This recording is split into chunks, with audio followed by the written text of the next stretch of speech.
to my top 100 games and the top 10 with Valtteri again. Hi. And so let's continue straight away with my number 10, which we actually just talked about in the last list, and that's Voyages of Marco Polo. And just as he said, I really enjoy these unique powers and the that's the best part of the game. And the worker placement is cool, I guess, but yeah, the dice can be manipulated gladly, but still, of course, almost always it's better to roll high.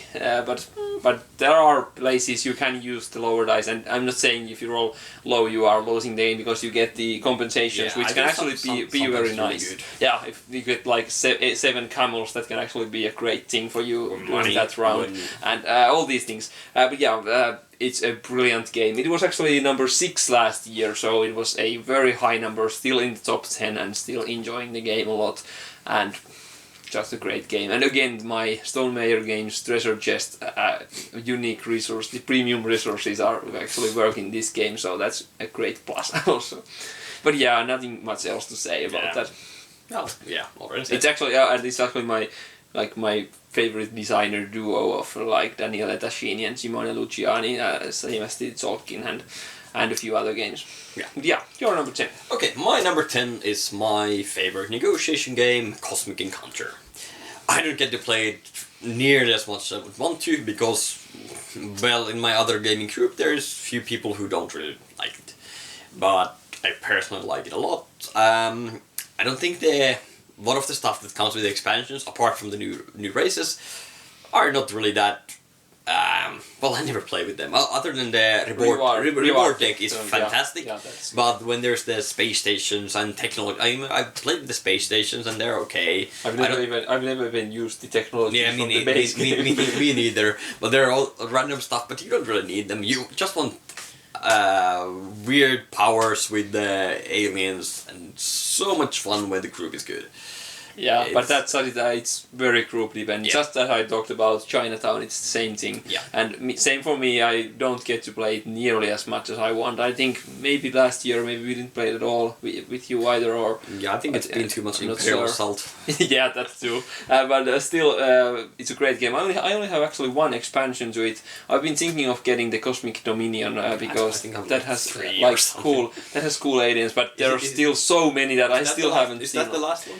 Yeah, until the newest one, which is the Eons. But the Dominion is the one that only has the aliens. There aren't any the one that the fans helped design, where you have the green horn and they're so good. Yeah, but still, and I don't really need the ships either, because I don't really want to play this more than 6 players. So that's why. I could play it with I played with 6 once. I think I played it with 5 or 6, but I could play it with 7 people. Yeah, and actually 8 people. This was my number 23, so just missed the list you win with. Yeah. But yeah, I also really like the game. The reason it's a bit lower is just because I haven't played it and we haven't got the chance to play it much. But a good game of Cosmic Encounter can be one of the best experiences there is. A great game. And okay, let's go on to number 9. Was number 17 last year, and a reason it's higher is expansion actually, and that's Russian Railroads. Again, more Euro games for me, and the first big expansion, German Railroads, is the reason it's higher, because it really gives you more flexibility. It's kind of like Tolkien in a sense, and now you can go different routes with the railroads you are building.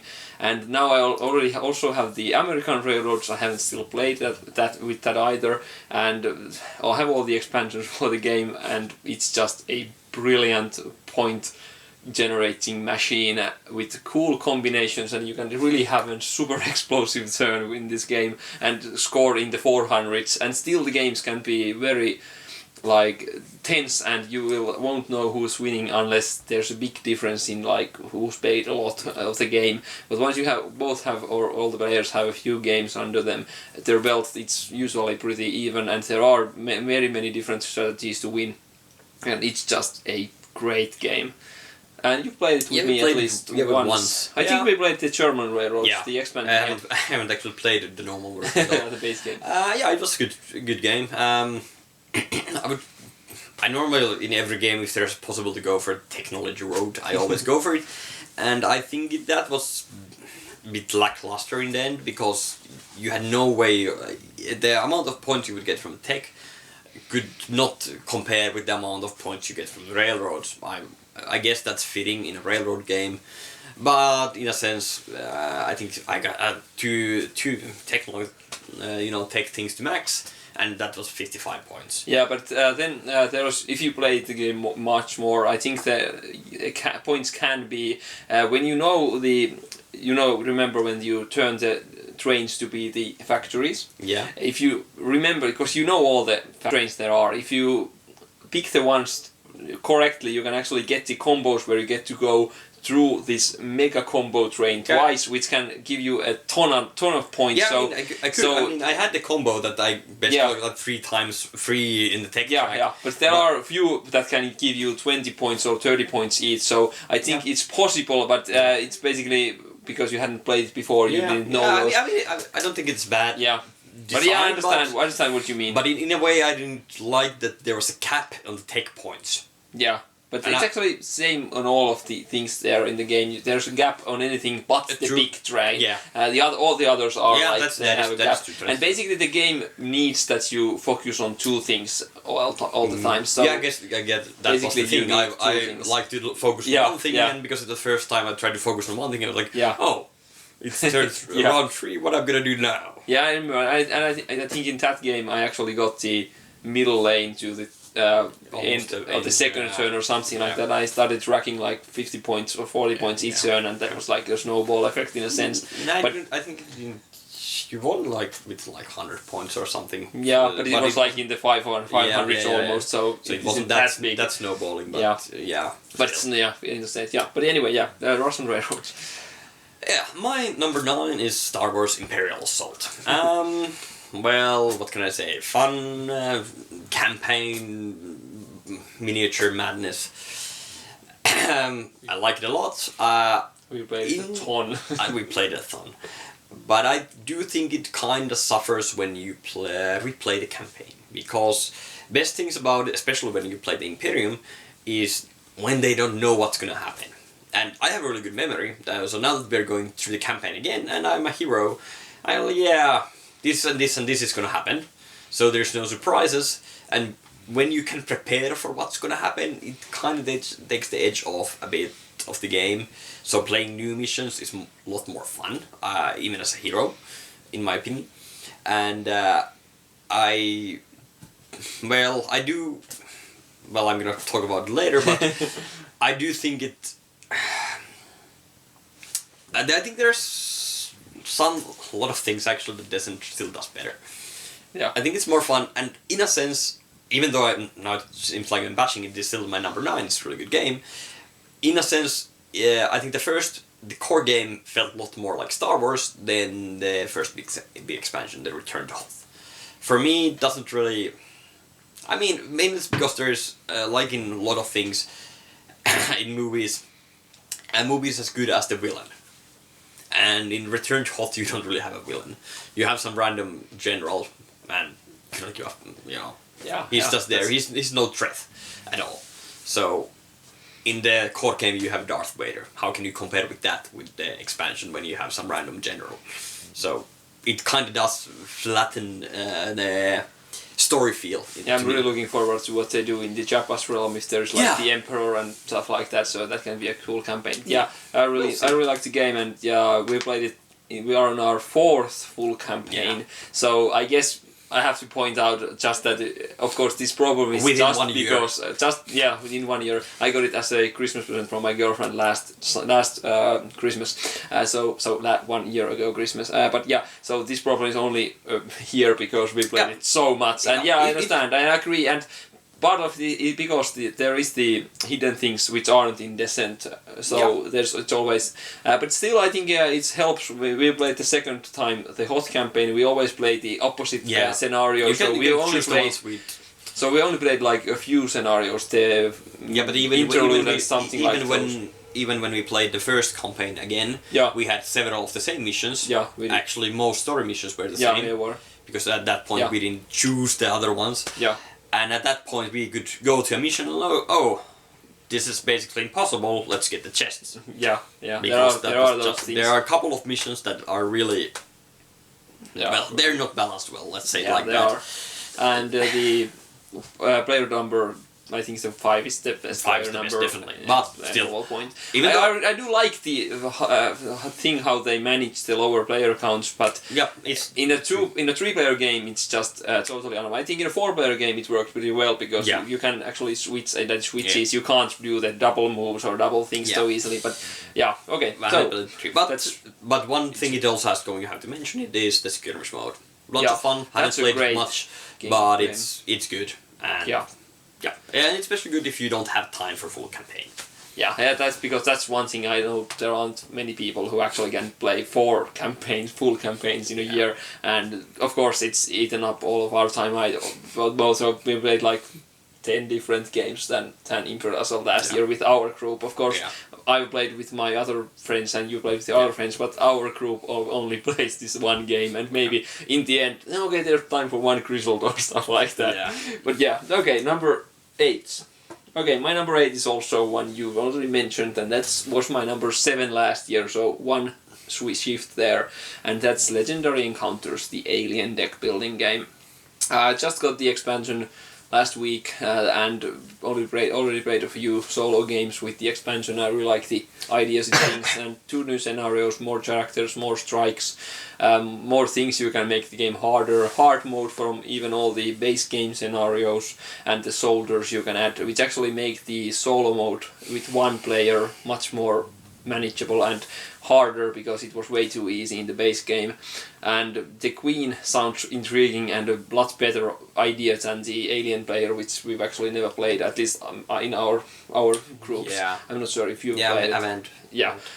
So it just felt too punishing even to look at the cards, so we didn't even have tried it.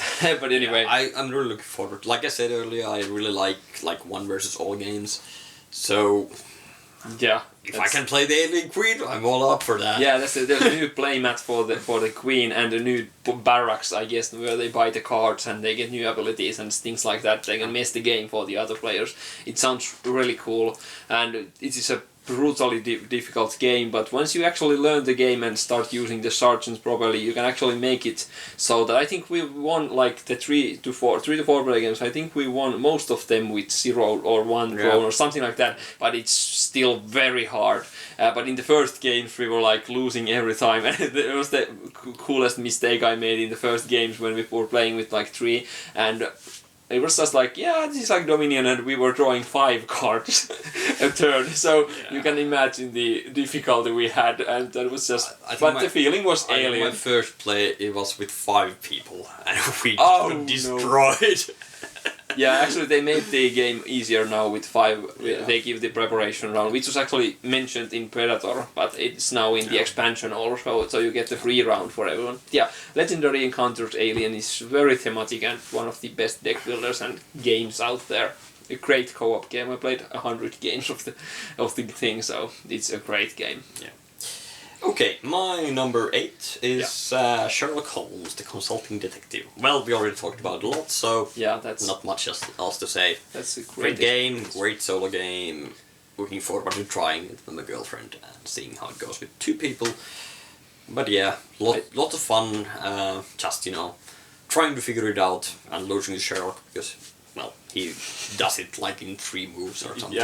That's kind of ridiculous. To me, it took like 27 moves. But that's kind of one thing I kind of dislike about. Of course, you can ignore it, and that's what I basically do. But it's like if you do it like competing against Sherlock, you are missing like 70% of the content, which is a shame. Of course, I like the idea of competing against Sherlock, and you can still do it and explore quite a bit if you get all the side things correct. And of course, I still count my score, but if I feel like I'm missing something, I rather explore the world and then just get minus points because it doesn't matter. Me it was also like at some point I was like, okay, I'm pretty sure this is how it goes, but let's go here because it might confirm this or establish it more, because I had already pretty much all the evidence I needed that this guy is not the culprit, So, maybe if all of these 5 guys lying, so let's go for the 6th. Those are the cool moments, and I actually think with a perfect companion, the 2-player game might be the perfect. I think when you have the same kind of thing with the other guy, you can actually flip the ideas again behind stuff like that. Cooperation, because I know there's a. You can compete to see who gets the best point. No way I'm gonna do that. Yeah, that sounds like so ridiculous. We might as well just play different times to see who won. Yeah, and who will get the most well. Yeah, that's just weird. But yeah, I would really like to try it, but it's a great solo game still. Okay, so number 7. Yeah, it's an oldie, and my number 5 last time. That's Magic the Gathering.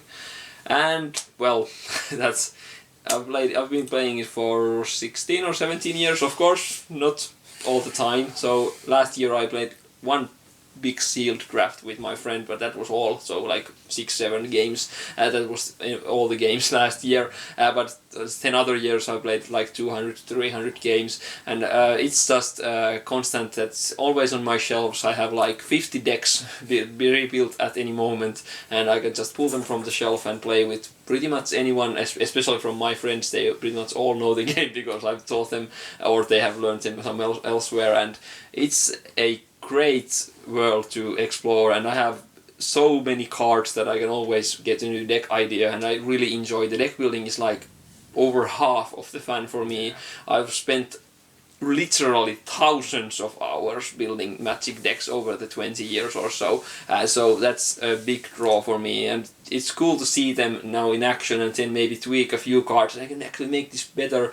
It kind of feels like a role-playing game with your deck, so that it now has better abilities. I'm tweaking it, getting it more XP in a sense. Yeah. It's weird, but it feels like that, and at its best it's a great game. Actually 2 or 3 years ago I have my cube, and in my birthday party we did a like tournament of 6 or 8 players, whatever, something like that, and we played with these. First we drafted the cube, and then we played against each other and counted the score, and that was just a brilliant fun. Yeah, it was a lot of fun, but I do have to mention, if you competed with seriously, I think, well, this is a problem with all like LGGs and CGGs, you always have the like best decks. Yeah. So, like with everything, more casual is more fun, in my opinion. Yeah, I totally agree. I've been only in like 2 tournaments which were only like for fun. We were in one two-headed giant together. That's different.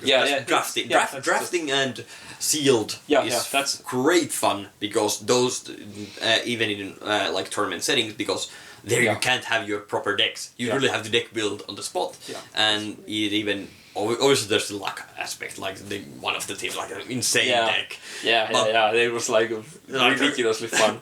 Yeah, but then we had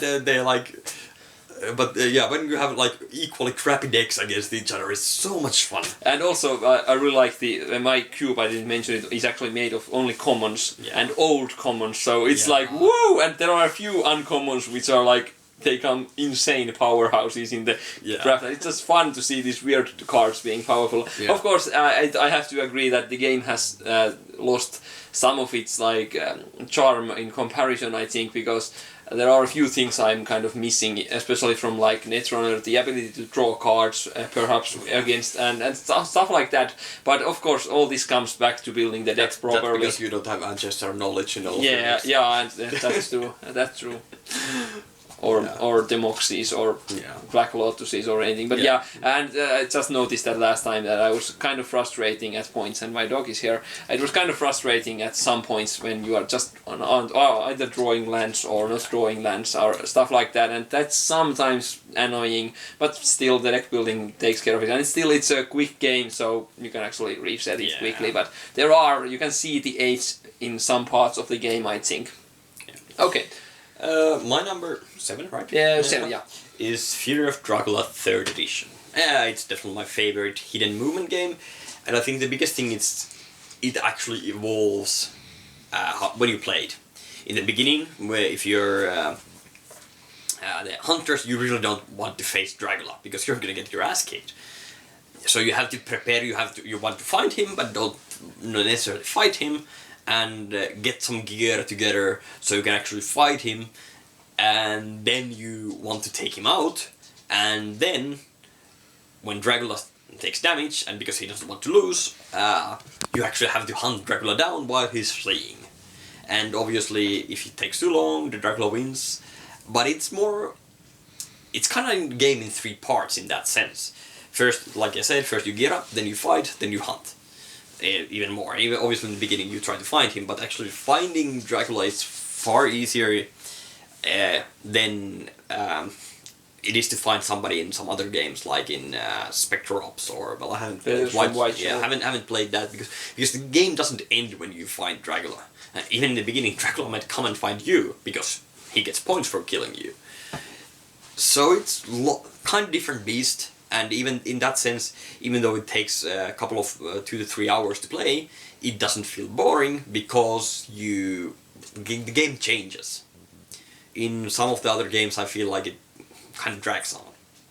Yeah, I haven't played it at any of the versions actually, and I've been thinking about buying from the second or even first edition 5-6 years almost. I was thinking of buying it. I've been thinking it, but I still haven't bought it. But we should actually play it at some point. You probably get the 3rd edition because it's going. Yeah, it's going to go out of print. Yeah. But what did you say? The player count? Do you need the 5 players? Because I've only played it 5, but I think it would actually work really well with 2 people because it's always. But for hunters. Yeah, but I was just thinking that what I've seen or read about it, can it be too much to manage with? Because there are 4 things. Depend. Yeah, that's also 3 people. Yeah, I think 3 might be better because you only have 2. In that sense, I wouldn't play with 4 because then it's a bit wonky because we have this one extra dude and we're going to control it together. But 3 people might work. It might go well. I haven't played it with 2, but I would assume if you take your time and are not too bothered about it, then it's kind of like chess. Not really chess, but still, back and forth, asymmetric strategy game. Yeah, so it would work. Well, my favorite hidden movement was number 52. It's actually Letters from Whitechapel, and I really love that game. Maybe it should be higher, but yeah. But that's I think that's best 2-player because you don't have any special abilities or anything. It's just pure deduction, the game. So I really like that part of it, but it's basically 2-player game. You can play it with more, and I think it's fun. I played it with 3 and maybe 4 or something like that, but that's more of the pure deduction game and really stressful. One of the most stressful games. There's only one game that has caused me more stressful points, and I might talk about it at some point. But yeah, Letters from Whitechapel is my game, but I haven't played Fury of Dracula, and I really want to try it, so we have to try it at some point. Yeah. The same for you, Letters from Whitechapel. You really have to try that game. True. Okay, so number 6. And number 6 is actually the game that has caused me the most heartache. Well, not in a heartache way, but raising my pulse to 200 and some of the finest experiences in my gaming history, and maybe it should be higher, but I think again I played it 1 game in 2 years, I think. But that's Battlestar Galactica, and that's. I'm gonna stop you there because it's also my number 6. Okay, so first the total crossover, but it is just a brilliant game. The amount of tension, especially in your first games of learning the game, and when you first get to Cylon and you are thinking of what I'm doing and you're sweating your hands and all those things are just so brilliant, and I have all the expansions on it, and most of them give cool things, but then again they also cause some problems and some things, but you still need, I think, a few of them at least for it to be fun, because the base game has too many problems in my opinion. Yeah, I think it at least requires the Exodus, the Silent Fleet, because I've had games with base game that basically never see any silence after the first. Yeah, if someone is a pilot, for example, he has nothing to do for the whole game. And well, there's a lot of, but I think that probably makes it slightly harder. So in that sense, you also want Pegasus for the ship. Yeah. And then we do I think you do also the missions and the Earth objective in a sense, but again it makes even harder, but that's also a good thing. But again, I still can't understand the comments online that it's too easy for humans. Okay, many of those Too are easy for talking. humans. Yeah, there are a lot of those. Of course, many of those are probably talking about the base game or Yeah, maybe probably. with Pegasus. But I think we haven't won with humans in like 2 years or 3 years almost. Hasn't played much. Yeah, but still, like the last 15 or 10 games, something like that, we haven't won with the. Yeah. I've played almost 30 games of Galactica in total, so that's Like you said, even now you get your pulse racing when you're silent and you're trying to convince someone to give you the exo, and when you get it, and then it blows up on their faces. Yeah, well, fantastic. I remember my first that moment was like my third or fourth game. I was playing William Adama and I was Admiral and a Cylon, and it was pretty early in the game, like only a few rounds or something like that. And I was given an XO and I had the possibility. I don't remember what was the card combination, but I was like able to kill 5 civilian ships on one turn. I was like, do I want to do it or not? Because then I'm blown for the rest of the game. But it's so tempting, and I'm like sweating and that's Galactica for you. Yeah, and at one time when Ile was our friend Ile was sent to Brick, and it was our first games, like third or something like that, so we didn't really understand that well the game, so we kept him in the Brick like 3-4 hours. No, but even for true, I mean there was 3, if you haven't played the game you obviously don't, but in Destiny like, there was 3 cards that were the wrong color, and only him or the president could have played the wrong color, and then the president immediately arrest ordered him to Brick, and then the game went awesome after that. So he's silent. Yeah, and of course you don't know the person, so that's part of the reason, because the Ile, our friend, is like the most like weirdest thing you can pull off in this game. So that was part of it, and so obviously he was there for 4 hours, and in the end you were the silent, and you were actually sleeper phase. You were boomer, so you got 2 silent cards in sleeper phase. Yeah, I did. Nice. And so we had innocent. We still don't know why there was 3 cards. Probably just somebody accidentally put an extra one, or there was extra. And one that's like our last game. Humans won because I didn't even have time to keep the silence with anyone else. I remember because I was the Admiral. I was like 3-3-2. Oh, boom, win. Yeah, that was like weird. But yeah. Anyway, I guess that's enough Galactica for you. But I could talk about this game for hours. True. Okay, my number 5 was actually my number 2 last time. So weirdly 3 spaces of drop again due to not playing it for over a year, and that's Twilight Struggle. It's the quintessential 2-player history war game head to head. Again, it actually rivals Galactica's feeling of tension, and like the feeling is just so Cold War, even though I haven't lived in the Cold War or seen the things, but it's just each turn you have this feeling that, oh my god, all my cards are just killing me, but the opponent is actually thinking the same thing at each moment of the game, and the tension is like you can cut it with a knife, and it's just so thematic, and it's still kind of easy to play the game, but you really have to know the cards if you want to compete, especially with someone who's good at the game or has played it more. But still, it's always like there is the luck of the draw, but you can really mitigate the by doing the correct things, I guess. And there are different things you can win with Europe domination, or causing the nuclear war, actually lose or win you the game depending on who does it. And all these things are just so amazing, and it's just a brilliant game. Twilight Struggle, and I think you played it once, but it was like my first game. Completely wrong rules. Yeah, it was basically my first game, and we were like learning it together. And the biggest rule mistake was that we didn't trigger the opponent's events when we were playing them, and that's like the biggest part of the game. But anyway, we were just learning it like 3 years ago, 4 years ago. It was fun even then, even really. Yeah, that was like, but it was still fun. Yeah, I remember. Yeah. All right, my number 5 is Mage Knight. Fantastic solo duo, 3 people. I know you like it solo, but for me, I play mostly with 2 people, and mostly completely cooperative. But we also play sometimes with 3 people, where we just compete for the points. And like this where you can't attack other people, but you can still you don't use the PvP rules. No PvP, but you can still steal your opponent's castles or have the PvP skills that and spells that cause mayhem for your opponents. Yeah. And even that is really fun. I had one game where one of them was whoever the female character is from the base game. Well, anyway, yeah, she has a skill. One of her skills is heal one wound and give one of your wounds to your opponent. So the other player was basically following me around the whole game to give me the wounds, and that was.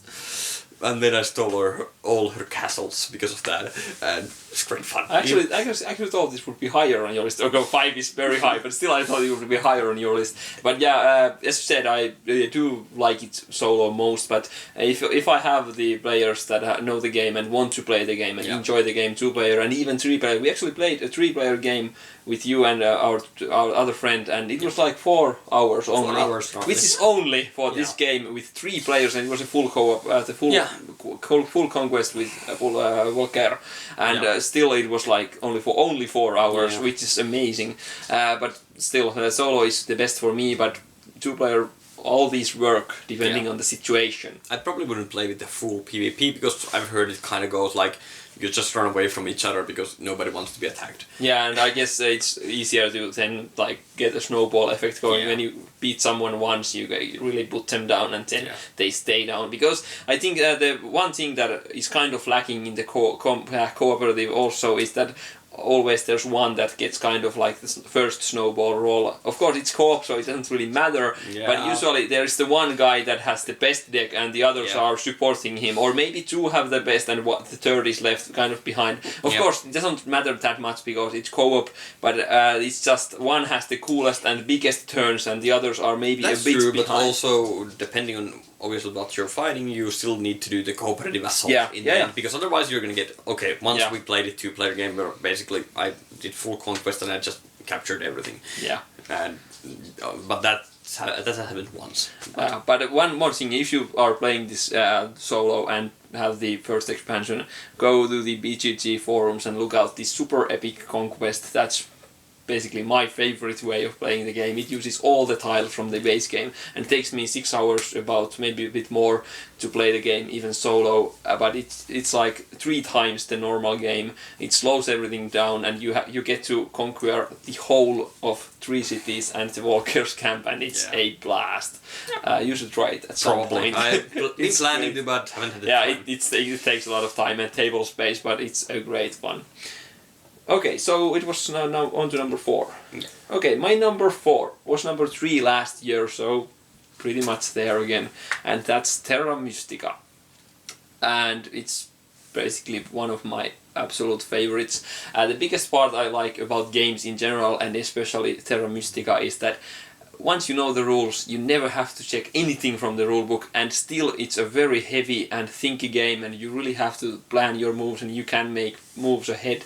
But there's never any like thing that you have to, how does this go? Once you know the rules, maybe first, second game, there's nothing that can actually mess you up later, especially like you said, Imperial Assault, whatever these games are, even though they are good and I like them, there's always that nagging feeling that how is this going and how to... I think sometimes you do have to, if the symbol is not perfect in the player board, you may have to, how does this cover exactly work? But that's only the beginning of the game. Yeah, and that's basically in the back of the rulebook. You have all the all the different races, so you have that clarified there. But the basic game rules are very well, not exactly simple, but that's the easy to understand. Yeah, that's the best thing, because they aren't simple, but yet they are. And but anyway, see, I think it works at many player counts. I rarely played it with 5. I've actually played a lot 2-player, even though it isn't that it's best 2-player, but because I'm not really conflict-oriented player, it doesn't really matter to me that we aren't really... But it loses something of the game, I do agree. If it's best, I think 4 or 3. I think 4. Yeah, maybe 4. Maybe 4. Yeah, I actually think the 2-player game is quite different, in the sense which races are good. Yeah, that's because true. there is a chance that you are never gonna build next to your opponent. Yeah, that's so you're that's not true. gonna get if you want to use the magic abilities, you really need a race that has ability to generate a lot of. Yeah, and the tempo track also gets a bit different with a two-player game. But we have used with my girlfriend the variants that we place like dummy priests on the temple track, so that you have to pass them to actually get the points. That's pretty good actually. And you can just put them on choose and forward or something like that, and they impact the game a bit. So that's a good thing. But of course, it's better at 3 or 4. But I really love it at any player count, and it's just always the puzzle of what you are going to do this game, and all the races feel so different. Well, pretty different at least, I think. And the game is just, and it's still, even though there isn't like conflict, you can't kill anyone's troops or destroy anything, you can still block them, and if they build next to you, that impacts you, and if they steal your action from the magic board, that impacts your board, and all these things, there is still interaction, even though it's always like not straight direct interact. Still, it's I just really love the game. It just works my brains in just the perfect way. Yeah, right. My number 4 is Eldritch Horror, and like I like Eldritch so much better than Arkham. Well, you already said that even you think it's the better game. Yeah. But even for me, I mean, especially because I don't. Did you? How many? Did you? I'm the first. Yeah. Which one? So it which gets is like a lot essential. better with a lot of with the expansions. Especially base game. You really need the first expansion, but after that there's some really thematic stuff going on. It's kind of the same for Arkham also. It really needs a few expansions, but I think Eldritch needed them even more than Arkham. Oh yeah, there was like 8 cards in the base game. Yeah, I mean, I think first time I played it, we had one event or the cards, encounter cards. Thank you. Yeah, come out 3 times. So that was just insane. Yeah. So it was really. We were laughing about it because it was basically some robotic dude walking around, and he was always walking around in different parts of the world. And then you had this one guy having some professor holding a books exhibition, and he was always everywhere in the world. Like, okay, last week he was there, but now he's on a different side of the planet. So that was a bit weird. But when you get more of the cards, you don't have the same cards in the same game or even 10 games. Now I think they're coming out with the Dreamlands expansion now, which I'm really looking forward to, even though I only gotten 2 games out of the last one, the yellow, not yellow signs, but anyway with Huster, King in Yellow. Yeah. But it's one of those games that's really, in a way, you want all the expansions because you want more encounter cards to not run the same ones, and I think there's really good stories, and even just like in when you have the bigger 3-part encounters, it's you often have choices, and you don't read what's gonna happen if you choose one thing or another. I think once I decided to go forth in a blizzard, and then I end up in the top of Mount Everest, even though I was in Antarctica when that happened. But it was great fun. It was just fun. Yeah, it's like our Arkham has my Arkham is Mythos deck is about this tall, and all the encounter decks are 60 cards or something that. So I think one of the best things about Eldritch compared to Arkham is the different items, because item deck is this tall, and they're all unique. They're all different. I think the thing I miss about Eldritch Horror is the conditions and the double-sided things you can get. I think that's fantastic. That's the best thing about Eldritch. I think I don't really miss other things, even though I said it's as a game. I think it's purer and cleaner, but still I really miss those cards. But still I feel. Eldritch is more, for me, it feels more like a Cthulhu-themed pandemic in a sense that there's always obviously it's the same in Arkham, but it feels more like, I don't know. The only thing I really like about Arkham is that I think it comes one of the expansions, you have the personal missions. Yeah, those are kind of implemented. You have, I think they came originally in the Mountains of Madness, you have these tasks that you can get, so at some point you might get tasks that be a courier and deliver this to other side of the planet, or kill stuff, or close some gates, and then you can do it multiple times. You can close multiple gates and get a bigger reward. or maybe the card you haven't because it's a double-sided again. It's always the same thing. It doesn't matter how much effort you put into it. Yeah, and I think the biggest reason I sold actually my Eldritch Horror was that if it was very much shorter game, I would have kept it. It's not short. But it's not. When you get at least a few expansions or even one, it's not like much shorter than Arkham. So that was like the reason that, because if I play one of those games, I will choose Arkham. So I don't want, if Eldritch was 2 hours or less, then I would have totally kept it, because it's a good game. I can agree about that, but just for me, I was like, I will never play both of these, so I will get rid of one of those. Definitely. And of course, we can play your copy. You have all the expansions, so that's a good thing also. Yeah. Okay, so it was on to number 3s. Yes. Okay, my number 3 was number 4 last time, and we've already talked about it, and that's Tzolk'in, the Mayan calendar. I've painted my gears and played the game almost 30 games or something like that, and I love it to death. I've been playing it like about 5 times a year at least, and that's a good amount of games, I think, for a game that I've played already a lot. And last year played a few times, and I actually even taught it to my cousins. And the first like half of the game, a few of them were like, "Wow, I'm hurting my brain," because they hadn't played like perhaps Dominion or Carcassonne. But in the later half.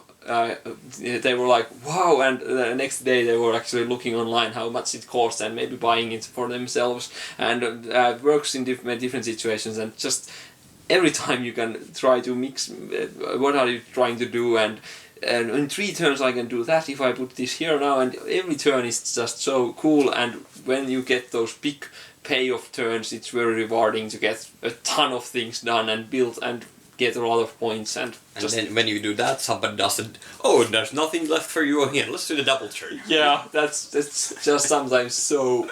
But again, it's a Euro game, so the meanest part is actually gladly blocked, so you can't drop someone off the gears. Yeah. I think I like that one. Yeah. But yeah, Tzolk'in is just a fantastic game. Yep, I agree. My number 3 is Terra Mystica.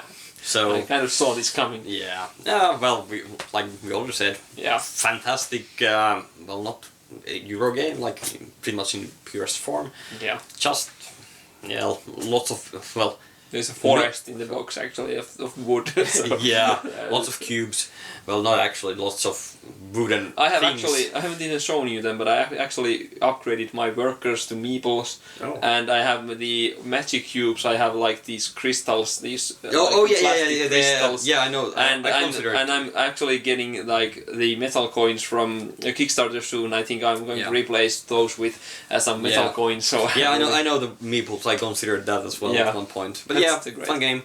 Like you said, blocking. I think the best if you have the expansion. There's the dragon people or whatever who build volcanoes which nobody can transform away from anymore. Yeah. I think I've seen a game where the first turn somebody just the whole line through the map with volcanoes and nobody would get through anymore. That's cool. Because they could do that. I think I still haven't played one of the expansion factions. Maybe, I'm not sure, but maybe. Yeah, but I do. I have to say that if you get the expansion, read up the updated rules for the expansion, especially the river walkers and skin changer, shapeshifter, skin changer, whatever. Yeah.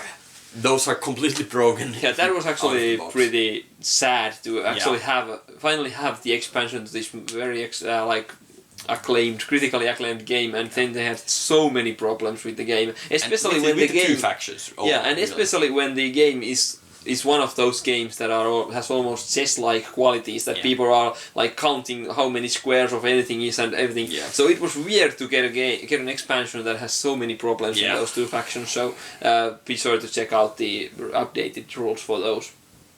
But they were quite ambitious factions in a sense. Yeah. Okay, so for number 2. Yes, number 2.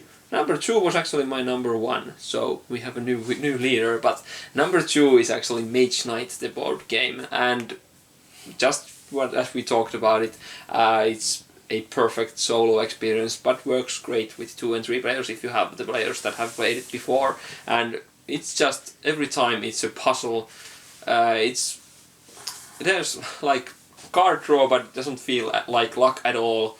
You can always do the things you want once you know how the game works. You can always play the card sideways and just focus on one problem at a time. The problem could be that you have to pass that swamp, but that's one problem. Next turn it might be that you have to kill that orc. If it's night, there's big ass forest in front of you. Yeah, and whatever it is, and but still. It sounds like lame, I guess, but still, it's just so engaging. And once you start getting these, it's so weird how you can transform so little and yet so much.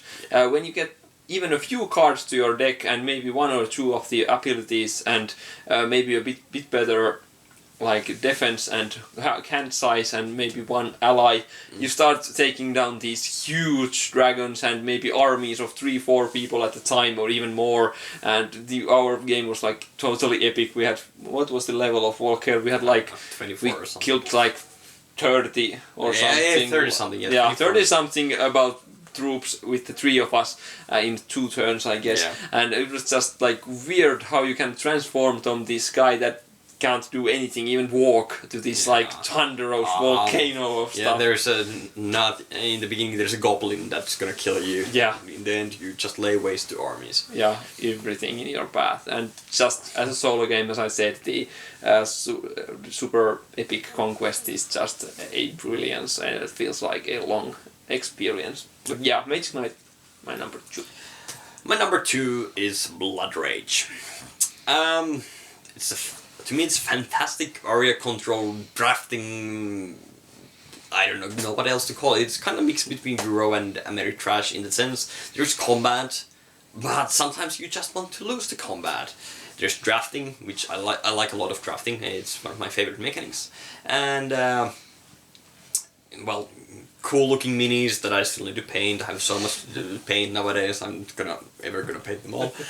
But to me, it's just really wait for Kingdom. yeah. Oh dear. And I have some others coming as well, like Arcadia Quest. Yeah. Yeah. Anyway, lots of drafting. There's area control. There's combat, but you don't really. It's not just oh, I lost this fight and now I'm done for the game. All of your stuff that dies comes back. And it doesn't really matter sometimes that you lose. Sometimes you really want to lose because you're Vikings. All you want is have a glorious death and go to Valhalla. And yeah, I really just like it a lot. I played it once with 4 players, I think we had. Yeah, I think. Yeah. I did enjoy it. I especially enjoy the Euro mechanics, and I also love drafting and all those things. But it's still, it's hard. It's a combat game, and I'm a Care Bear, and I don't really enjoy conflicts. Even though I agree that wasn't the biggest thing that I didn't like it, and I can't say I didn't like it. I think I gave it a 7, and I do enjoy it, and I would gladly play it again actually because I think it needs. It does, because the first time you play you have no idea what combos you can draft. Yeah. You just go, oh well, this looks fun. But I guess the reason is that I haven't bought it is just because it's I don't think it works 2-player very well, especially if you don't enjoy the combat itself. Yeah. And then I haven't bought it that way, but I think we should play it at some point again. I gladly try it and might actually like it more even. Even though I didn't think it was a bad game by any means. It's just not my type of game. Yeah, I understand. If you don't like combat, it's quite... Yeah. But yeah, still, I think the combat is very... it's not like a thing that I wouldn't want to play, because the combat is like you said, you get the groups back and you sometimes get bonus from losing and all these things, so it isn't so mean and you can't really destroy the other's game in a sense, so I really like that one. It's quite normal. Well, the game has 3 ages. At the end of one age, there's like everybody's dead, because everybody wants to die.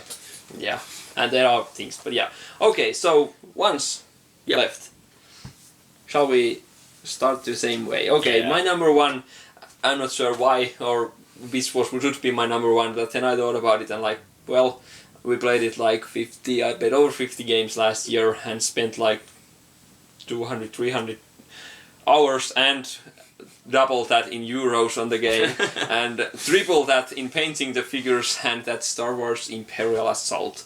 It's not a perfect game, and I think I've had better experiences in Galactica and Mage Knight and the others, but at its essence still it's a great game, and the best parts have been just brilliant. And we have a few games where we won either way in like the last roll or those things, and still the feeling of Star Wars, especially as you said in the first campaign, was just unmatchable. I really like Star Wars, and as you said, the skirmish is. I really would like to play it a lot. Sadly, my girlfriend doesn't really enjoy it that much. I think she'll play it, but I don't really have much others to play it with. But I have played it with my cousin actually. He actually enjoyed it, even though he was also a new gamer, so hadn't played a lot, but still enjoyed it, even though I kicked Darth Vader's butt. So he's calling for a revenge. So next time he comes over, we'll try that again. But the skirmish is just brilliant because you don't need the campaign and you can really try all these weird things. And now that I have almost all the expansions, there's like, I don't know, 30, 40 maps for the skirmish, and each have 2 different quests, and all the different forces you can actually now build with the expansion, and all the different figures. There's the Imperial, and there's also the mercenaries and rebels, and all those play differently, and you can try different combinations because it's like deck building. It feels me the same thing that Magic the Gathering, where you are picking the things you want, and maybe next time you swap these 2. And of course I haven't ever got to that point where I'm playing it so much that I can actually try tweaking, but I would really like that one also. And just the skirmish is at least 30% of the fun of, even though I've only played it like 10 rounds or something like that, but still. And of course the campaign at its best is just brilliant. I'm now playing as the Imperium, and I'm enjoying that, even though I'm losing every time. But of course, that's me. I'm not really competitive player in any sense. I really like. You had Banter Rider. Yeah, I had a Banter Rider that was doing like crap ton of damage on one turn, and that was like the high point of my campaign. And I'm having fun, really. I usually don't like 1 versus all player games that much, especially playing as the one player, because that's like my history all the time. I was always like in Hero Quest, I was always the Dark Lord, and all the other games, Mansions of Madness before that, and usually being the owner of the games, I was always the one in many. So I really enjoy the rebel aspect of it. But I have actually liked the Imperium side more than I thought I would, and that's why also it's at number 1, because I actually enjoy it, even though I've lost all but 1, I think. But it doesn't really matter. I really enjoy just games. I'm not one of those gamers that starts like hitting things when they lose. Of course, I try to win and not just losing, and I hope I'm giving them some challenge, but still, it's but fun. Yeah, I think one of the good things, at least in most missions, is that neither side has to pull their punches. Yeah, that's good because thing. if you pull Mansions Matter, certainly Mansions Matter first edition, at least a couple of them. Yeah, in the couple of the expansion maps, it's more even, but some of the basic game, if you don't pull your punches, the keeper, you're just gonna demolish them. Nobody wants to play it after that. Okay. That's a bad thing. Yeah. My number 1 is Descent 2nd edition. Surprise! I played. My last year was basically Descent and Imperial Assault. Like I said, 4 campaigns here with Imperial Assault, almost 4, 3.5. And with my other group, I think we did 2.5 campaigns of Descent, which has actually slightly longer campaigns. Then I had cooperative campaign with the app with one of my friends, and few matches in the new 12 in the app as well. I think the app is fantastic. I like this a lot more than I like Imperial Assault, and actually some of the things I initially thought that was good in Imperial Assault were things that I ended up not really caring for, like the threat. I think I initially thought in a lot of the, especially the first campaign, the Shadow Rune has really the problem that you can. Okay, let's say this. If you only get core game, Imperial Assault is better. But in the core Descent Shadow Rune campaign, you could often reinforce one dude, and it could be anything, in a sense. So you could get Dragon or Goblin Archer. So you always went for a Dragon, but a lot of the later campaigns have fixed that. They actually tell you what you can reinforce, and that makes it a lot more balanced.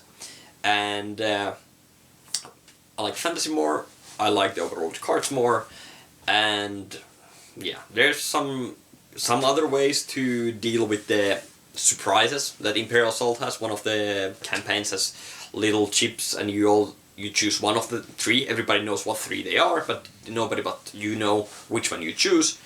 So the heroes can play against all 3 of them, but at one point you're going to show what's going to happen. So in a sense that brings more replayability because there's always a surprise, even though you played this before. And I think that's one of my favorite campaigns. It might be because I absolutely destroyed the heroes in that campaign. But like you said, in my first campaign in Descent I got absolutely demolished as the Overlord, but I still enjoyed it. And it's more about the experience, and one thing I know you have a complaint in Descent is that it's quite swingy. There you use more dice and you have complete misses, and sometimes you can do like more than 10 damage with one die roll. And to me that's fine. I think a lot of the things in Imperial Assault you have is mainly because they want to have competitive skirmish. And you really wouldn't be able to have that if you had the dice of Descent. Yeah, that's true. And that's actually my main complaint of the game. I actually sold my copy just this week. Not that it's a bad game, but I don't really want to buy more stuff for it because he has everything and I have already Imperial Assault to buy everything for. So that's a fun thing. I have played through the bad campaign, the Shadowrun, and also the app campaign. I did play it with, again, my sister's son.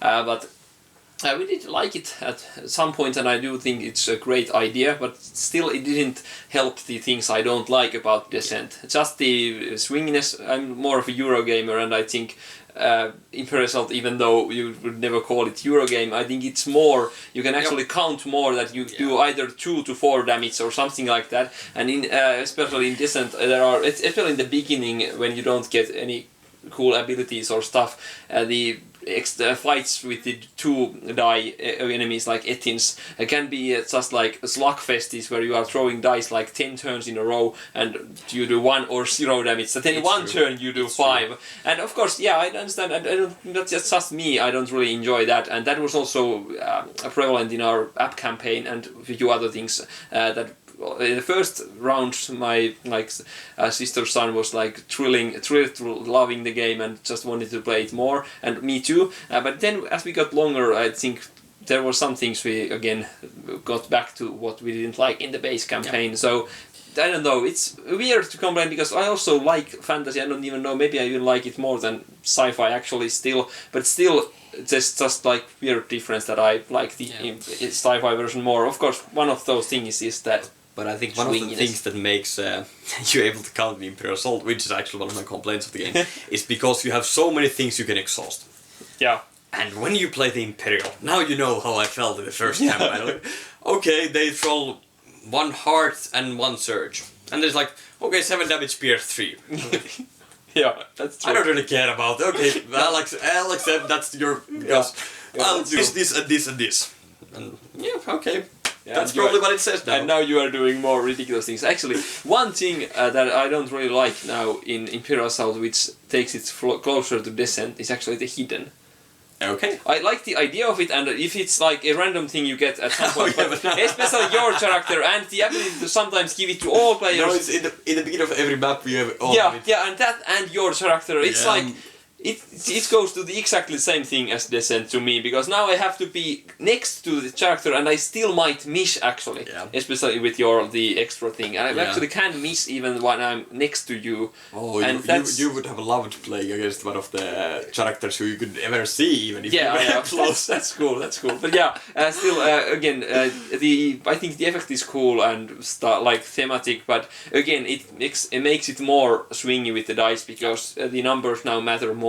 I do like that there's the range, but basically it's like this, because in Descent you have the miss always, you have the range always, and then how much you roll is bigger in the swing. But in Imperial Assault usually first of all the range, well, that's about the same I guess, but still I don't know, but range, but then there isn't a miss unless you are attacking the white die, which you can always know if he has the white die, and then the swinginess in one of the sides is smaller, so it isn't like one. I think there's like 3 hearts and the surge in Descent, one of the red die. So that's like the bigger swing. Anyway, so when you combine these, you get like more things that can go wrong, and the hidden actually adds to that, so that makes it closer to Descent. Yeah. But in that sense, again, I mean, I like there's clearly better die and worse die in Descent.